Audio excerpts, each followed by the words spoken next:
Camarades du Parti démocratique gabonais. Comme il fallait s'y attendre, la décision du PDG de soutenir le candidat Brice Clotaire au Ligi Nguema vient fragiliser davantage l'ancien parti au pouvoir, meurtri depuis quelque temps par des guerres de leadership. Pour lui, ce acte traduit dans le fond des calculs personnels. Alors que la ligne du parti est limpide, pas de candidat, donc pas de soutien à l'élection présidentielle de 2025, la frange illégale de notre parti, issue d'un coup de force interne, orchestré avec la complicité du pouvoir de transition, a décidé de contourner cette position claire. Ce bricolage idéologique démontre que cette faction illégale du Parti démocratique gabonais s'est ralliée, non pas à un programme, puisqu'il n'existe pas, mais à des promesses de prébande, à des garanties d'impunité, à des perspectives de poste. Ce n'est pas un choix politique qu'ils ont effectué, mais un calcul personnel.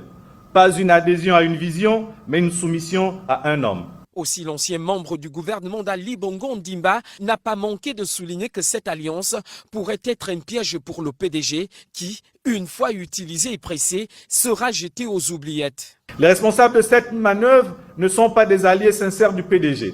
Ce sont pour la plupart les farouches adversaires de notre parti. Des femmes et des hommes qui ne cachent pas leur volonté de voir le PDG disparaître du paysage politique gabonais. Ils ont bâti leur stratégie sur notre effacement, sur notre silence, sur notre soumission. Et vous croyez qu'après l'élection présidentielle, ces mêmes acteurs vous offriront les investitures pour les législatives et les locales? Vous pensez sincèrement qu'ils feront une place honorable à ceux qu'ils ont publiquement traités d'obstacles au progrès? Détrompez-vous.